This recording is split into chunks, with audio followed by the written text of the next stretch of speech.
Selamat malam semuanya, perkenalkan kami dari kelompok 7 akan mempresentasikan hasil PowerPoint kami. Saya sendiri sebagai moderator, Nisha Saulina, bersama teman saya, Cindy Kurniawati, Joy Talenta Agustina Purba, dan Citra Audianingrum.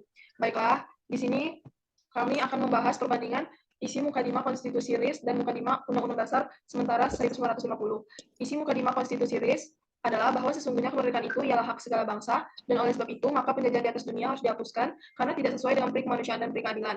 Dan perjuangan pergerakan kemerdekaan Indonesia telah sampailah pada saat yang berbahagia dengan selamat sentosa mengantarkan rakyat Indonesia ke depan pintu gerbang kemerdekaan Indonesia yang merdeka, bersatu, berdaulat, adil, dan makmur. Dengan berkat dan rahmat Tuhan tercapailah tingkatan sejarah yang berbahagia dan luhur. Maka demi ini kami menyusun kemerdekaan kami itu dalam suatu piagam negara yang berbentuk Republik Kesatuan berdasarkan pengakuan ketuhanan yang Maha Esa, peri kemanusiaan, kebangsaan, kerakyatan, dan keadilan sosial untuk mewujudkan kebahagiaan, kesejahteraan, perdamaian, dan kemerdekaan dalam masyarakat dan negara hukum Indonesia merdeka yang berdaulat sempurna.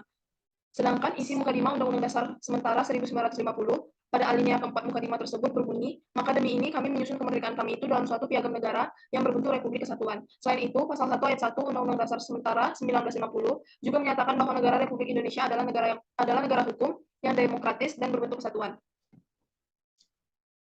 Materi selanjutnya adalah Dekret Presiden 5 Juli 1959. Isi dari Dekret Presiden 1959 secara ringkas ialah sebagai berikut. 1. Diberlakukannya kembali Undang-Undang Dasar 1945. 2. Tidak diberlakukannya lagi UUD 1950. 3. Dibentuknya Majelis Permusyawaratan Rakyat Sementara atau MPRS dan Dewan Pertimbangan Agung Sementara atau DPAS. Latar belakang dari dikeluarkannya dekret ini ialah kegagalan dari Badan Konstituante dalam penetapan Undang-Undang Dasar baru sebagai pengganti dari Undang-Undang Dasar sementara. Badan Konstituante merupakan lembaga Dewan Perwakilan yang memiliki tugas untuk membentuk suatu konstitusi baru bagi Indonesia sebagai mengganti Undang-Undang Dasar sementara 1950. Salah satu alasan UUD 1950 perlu untuk diganti ialah karena pada masa itu kerap kali terjadi pergantian kabinet yang menyebabkan terjadinya ketidakstabilan dalam bidang politik. Pada tanggal 10 November, anggota konstituante mulai melakukan persidangan guna untuk menetapkan UUD baru.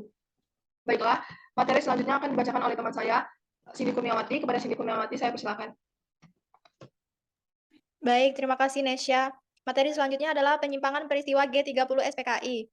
Apa itu peristiwa G30 SPKI? Gerakan 30 September oleh PKI yang disebut G30 SPKI adalah salah satu tragedi nasional yang mengancam keutuhan NKRI, seperti namanya 1965.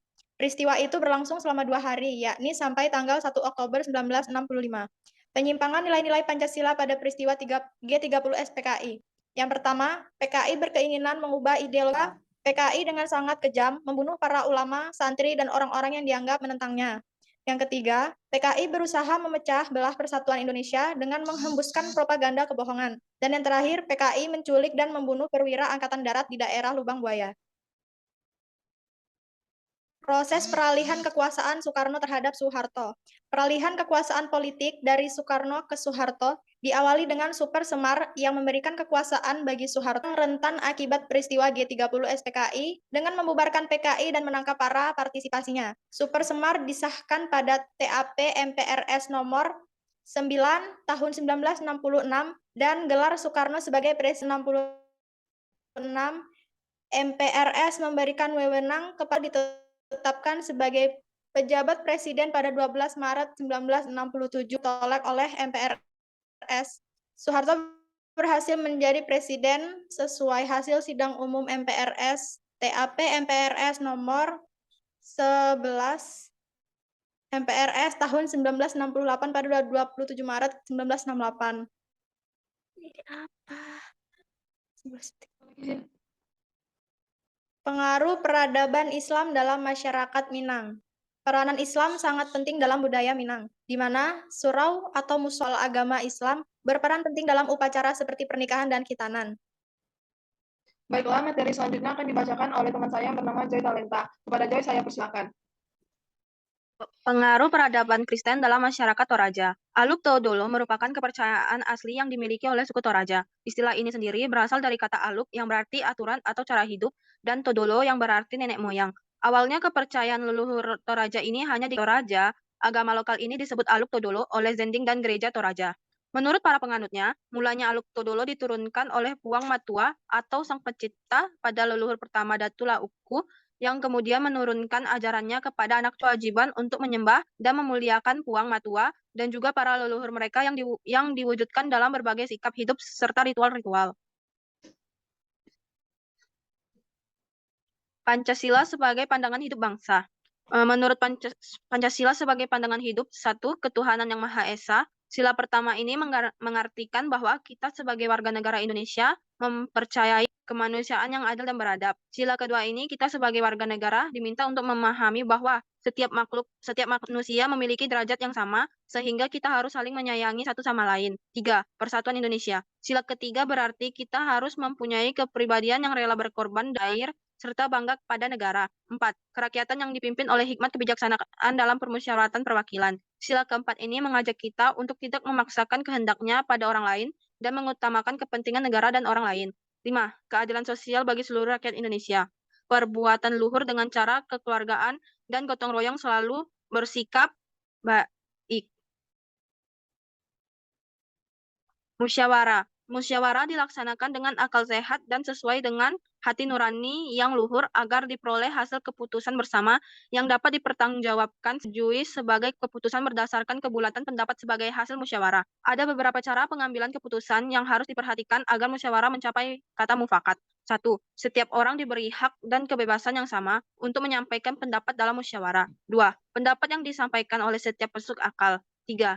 Pendapat harus disampaikan dengan niat yang baik untuk memenuhi kepentingan bersama. 4. Penyampaian pendapat juga harus dilakukan dengan sopan dan penuh kerendahan hati.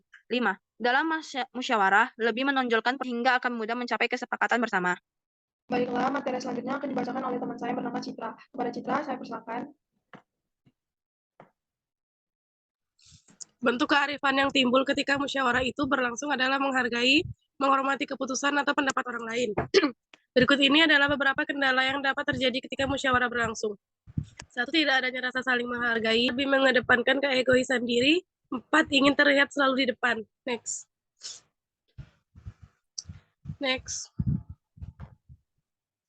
Argumen tentang dinamika dan perubahan Pancasila. Dinamika Pancasila sebagai ideologinya pasang surut dalam pelaksanaan nilai-nilai Pancasila. Yang kedua, Pancasila sebagai ideologi dalam masa pemerintahan Presiden Soeharto diletakkan pada kedudukan yang sangat kuat melalui TAP MPR nomor 2 tahun 1978 tentang pemasyarakatan bagi semua organisasi politik dan organisasi masyarakat. Yang ketiga, penetapan Pancasila sebagai dasar negara tak hendak menghapuskan perbedaan tetapi merangkum semua dalam satu semboyan, yaitu Bhinneka Tunggal Ika. Next. Baiklah, demikianlah presentasi yang dapat kami sampaikan. Lebih dan kurangnya mohon dimaafkan. Sekian dan terima kasih. Habis, guys.